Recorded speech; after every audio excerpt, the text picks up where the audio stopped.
Thiruvananthapuram വെമ്പായത്തെ happy land amusement പാർക്കിലെ ride പൊട്ടിവീണുണ്ടായ അപകടത്തെ തുടർന്ന് സ്ഥാപനത്തിന്റെ ലൈസൻസ് റദ്ദാക്കാൻ തദ്ദേശ സ്ഥാപനത്തിന് മന്ത്രി പി.സി. വിശ്വനാഥ് നിർദ്ദേശം നൽകി. സ്ഥാപനത്തിന്റെ സുരക്ഷയെക്കുറിച്ചുള്ള റിപ്പോർട്ട് തഹസീൽദാർ ജില്ലാ കളക്ടർക്ക് നൽകിയിട്ടുണ്ട്. ഗുരുതരമായ വീഴ്ചകളാണ് റിപ്പോർട്ടിൽ ചൂണ്ടിക്കാണിച്ചിട്ടുള്ളത്.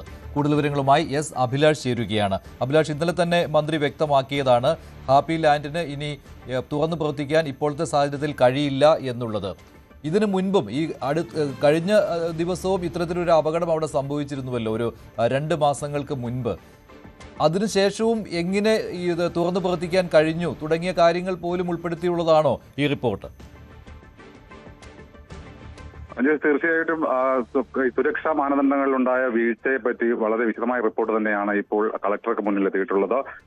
എന്തായാലും അവിടെ കഴിഞ്ഞ നിയമസഭാ തെരഞ്ഞെടുപ്പ് കാലത്ത് ഒരു അപകടമുണ്ടായിരുന്നു. ഒരു കുട്ടി പൂളിൽ വീണ് മരണപ്പെടുന്ന ഒരു സാഹചര്യമുണ്ടായി. ഈ സാഹചര്യത്തിൽ ഈ അപകടം ഉണ്ടായതിനെ ന്യായീകരിച്ചും അപകടമുണ്ടായത് മറ്റ് കുട്ടിക്കുള്ള ഭക്ഷണം കഴിച്ചതുൾപ്പെടെയുള്ള മറ്റു കാരണങ്ങൾ കൊണ്ടാണെന്നുമുള്ള ഒരു വിശദീകരണമൊക്കെ മാനേജ്മെന്റ് നടത്തിയിരുന്നു. എന്തായാലും ആ തെരഞ്ഞെടുപ്പ് കാലഘട്ടമായതുകൊണ്ട് തന്നെ അത് കൂടുതൽ അന്വേഷണങ്ങളോ മറ്റുള്ള നടപടികൾക്കോ ഒന്നും തന്നെ മുതിർന്നിരുന്നില്ല. ഇതിനിടയിലാണ് കഴിഞ്ഞ ദിവസം ഇത്തരത്തിൽ റൈഡ് പൊട്ടി വീണൊരു വലിയ അപകടമുണ്ടായത്.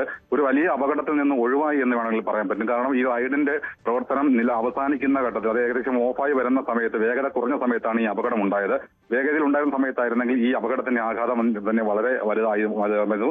ഈ പാർക്കിന് സംബന്ധിച്ചിട്ടുള്ള സുരക്ഷാ വീഴ്ച എന്ന് കണ്ടെത്തിയിരിക്കുന്നത് പാർക്കിനുള്ളിലെ എല്ലാ റൈഡുകളും വർഷങ്ങൾക്ക് പഴക്കമുള്ള റൈഡുകളാണ് ഇപ്പോഴും ഉപയോഗിച്ചുകൊണ്ടിരിക്കുന്നത്. ഈ റൈഡുകളുടെ വാർഷിക മെയിൻ്റനൻസ് പോലും നടത്തിയതായുള്ള കൃത്യമായ രേഖകൾ അധികൃതരുടെ ഭാഗത്തു നിന്നും സമർപ്പിച്ചിട്ടില്ല.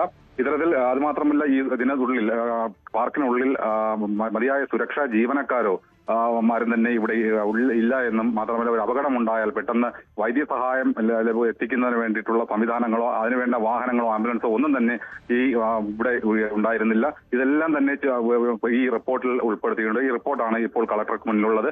എന്തായാലും മന്ത്രിയുടെ ഓഫീസിൽ നിന്നും തദ്ദേശ സ്ഥാപനത്തിന് കിട്ടിയിരിക്കുന്ന നിർദ്ദേശം അനുസരിച്ച് ഇതിന്റെ പ്രവർത്തനം നിലവിൽ നിർത്തിവെപ്പിച്ചിട്ടുണ്ട്. എന്തായാലും കളക്ടറുടെ നിർദ്ദേശത്തിന്റെ അല്ലെങ്കിൽ കളക്ടർ നിർദ്ദേശിക്കുന്ന അനുസരിച്ചായിരിക്കും തുടർന്ന് ഈ ഹാപ്പി ലാൻഡിന്റെ പ്രവർത്തനം നടക്കുന്നതായിരിക്കും.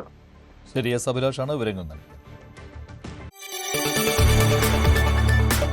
കൂടുതൽ വാർത്തകൾക്ക് news 18 Keralam YouTube channel subscribe ചെയ്യുക.